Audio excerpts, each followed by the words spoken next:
ഞാനിതുവരെ ആത്മകഥ എഴുതിയിട്ടില്ല. അതുകൊണ്ട്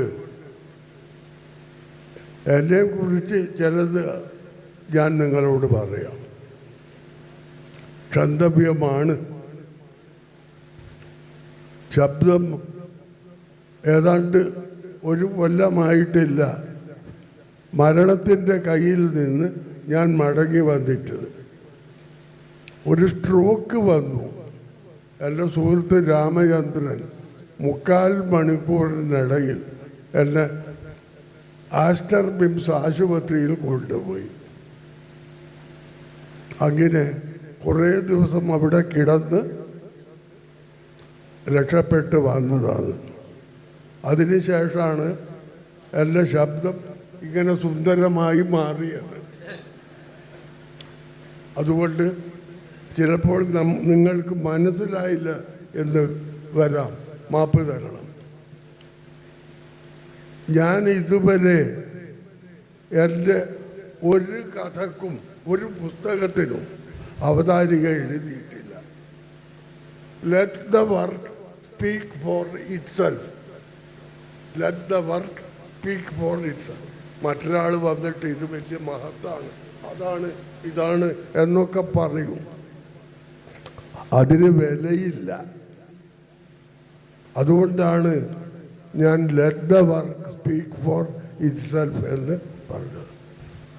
ഒടുവിൽ 10-20 കൊല്ലങ്ങൾക്ക് മുമ്പ്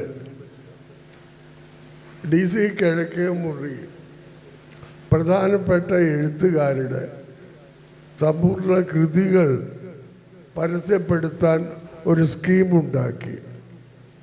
അതിലാദ്യമായി എൻ്റെതുണ്ട്. അപ്പോൾ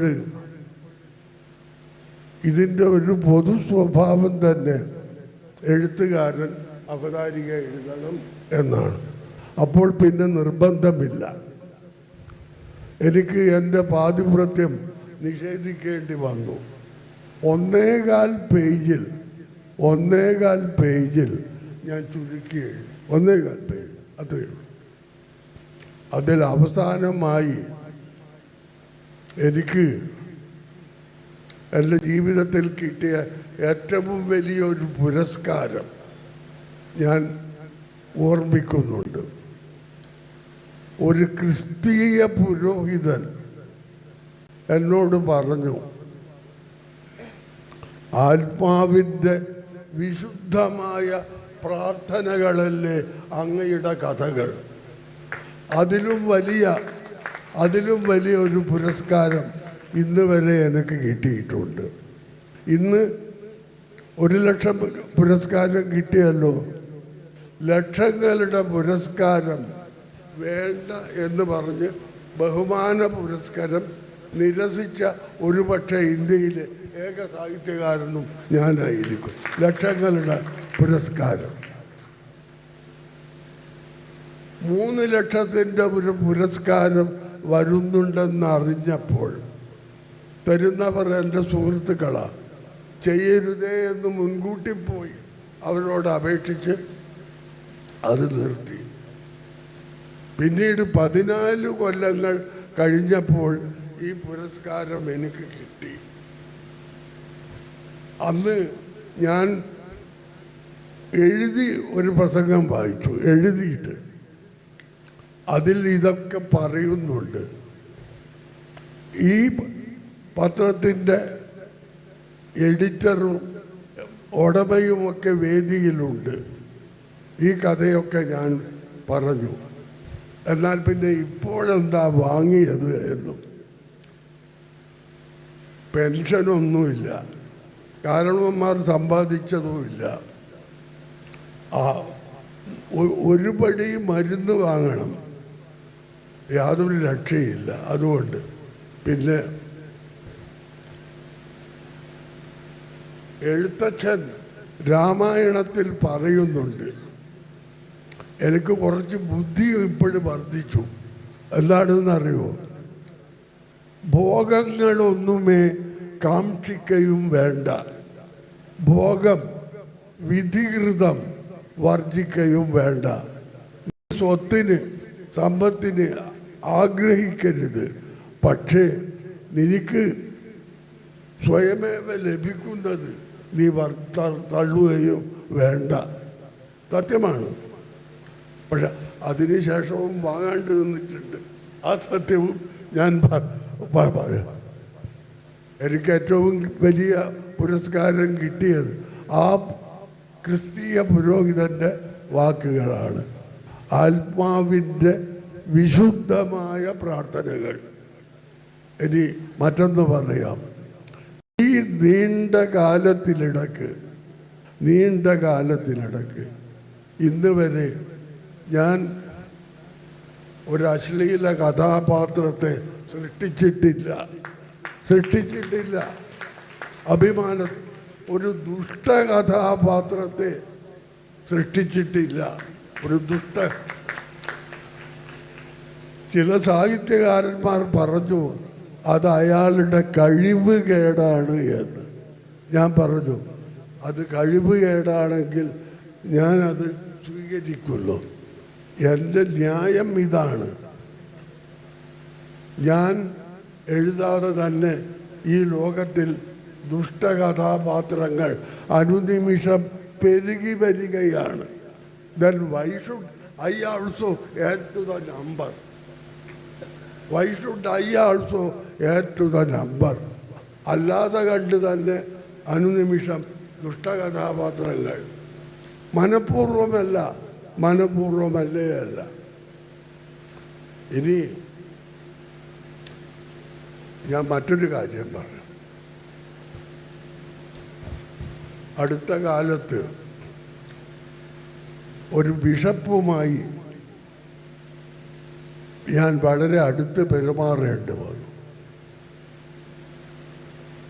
ബിഷപ്പ് ധാരാളം പുസ്തകങ്ങൾ എഴുതിയിട്ടുണ്ട്. അദ്ദേഹം ഒടുവിൽ എഴുതിയ പുസ്തകം ക്രിസ്തീയ ദർശനങ്ങളാണ്. വളരെ മാന്യനാണ്. ജാതി മത ഭേദമന്യേ എല്ലാവരുമായിട്ടും വളരെ സ്നേഹപൂർവ്വം ഇടപഴകുന്ന ആളാണ്. അദ്ദേഹം നിർബന്ധിച്ചു എൻ്റെ ഞാൻ എഴുതിത്തീരുന്ന പുസ്തകത്തിന് അവതാരിക എഴുതേണ്ടത് പത്മനാഭൻ. ഞാൻ പറഞ്ഞു പിതാവേ, ഞാനിതുവരെ ഒരു അവതാരിക എൻ്റെതിന് എഴുതുന്നിട്ടില്ല, പിന്നെ എങ്ങനെയാണ് ഞാൻ? അതൊന്നും പറയരുത്, എഴുതിയേ പറ്റൂ. 1.5 പേജിൽ ഞാൻ ആ അവതാരിക എഴുതി തീർത്തു. 1.5 അവസാനത്തെ 2 വരികൾ ഒരു പാട്ടാണ്. പാപം ഹരിച്ച് പാലിന് വിണ്ണേറുവാൻ പാത കാണിക്കും കുരിശേ ജയിക്കുക. പാപം ഹരിച്ച്, പാപമില്ലാതാക്കി തീർത്ത് പാലിന് വിണ്ണേറുവാൻ, ഈ ഭൂമിക്ക് സ്വർഗത്തിലേക്ക് പോകുവാൻ പാത കാണിക്കും, വഴി കാണിക്കും. അത് കുരിശാണ്. കുരിശേ ജയിക്കുക.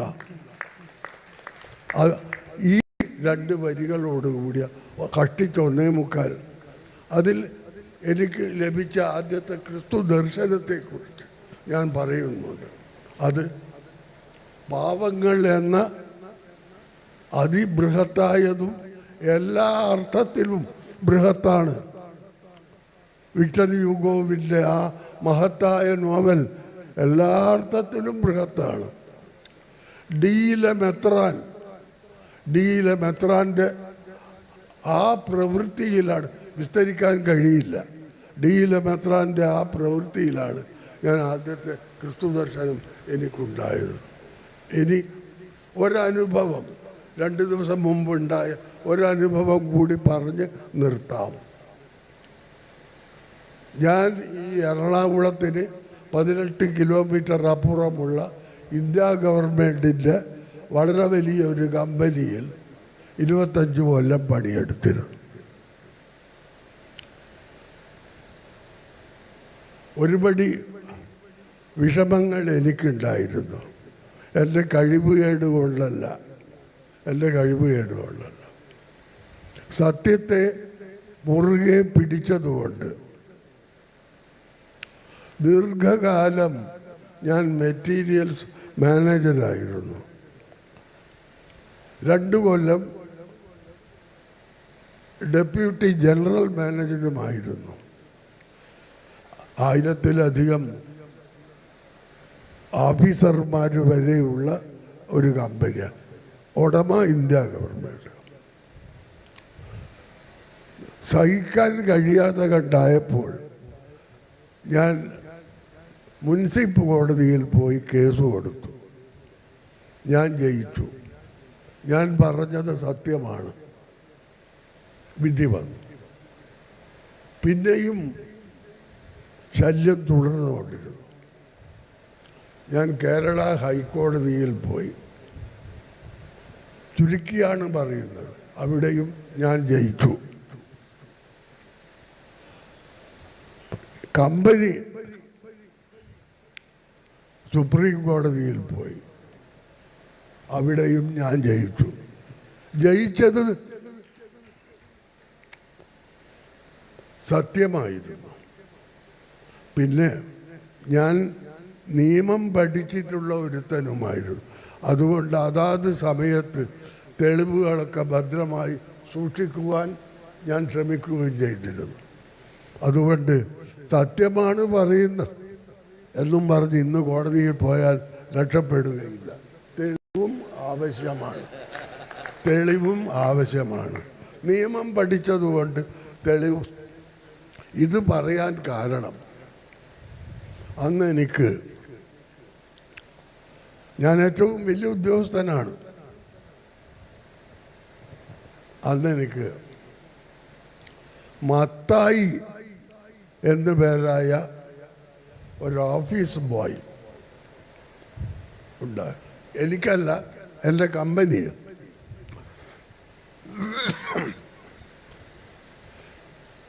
മത്തായി വളരെ മാന്യനായി.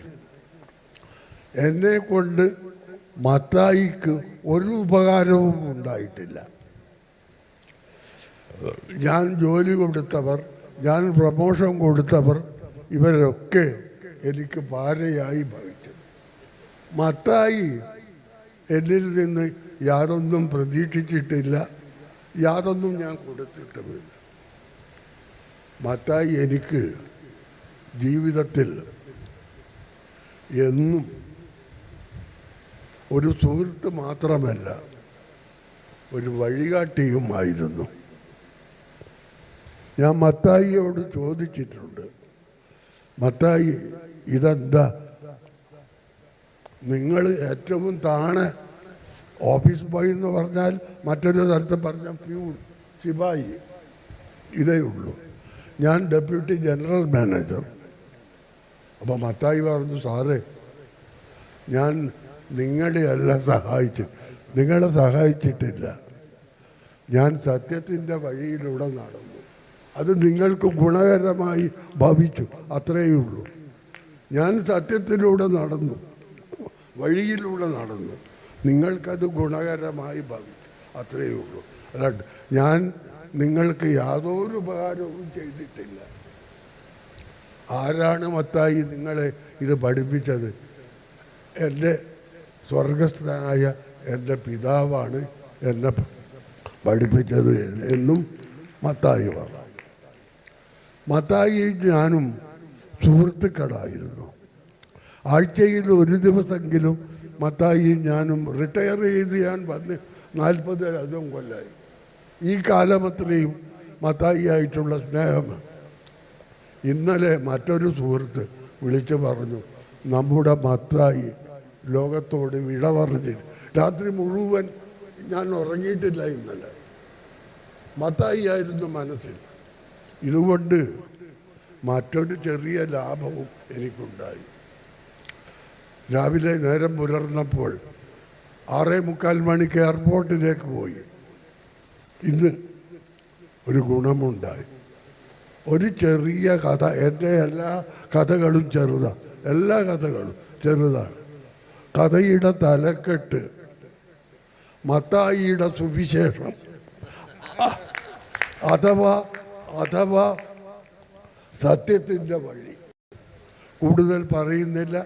എനിക്ക് ഈ അവസരം തന്നതിന്, ഈ 1 ലക്ഷം തന്നതിന് ഞാൻ നന്ദി ഒന്നും പറയുന്നില്ല. അതെന്നെ സംബന്ധിച്ചിടത്തോളം വലുതല്ല, നിങ്ങൾക്കും വലുതല്ല, എനിക്കുമല്ല. എല്ലാവർക്കും നന്ദി, എല്ലാവർക്കും.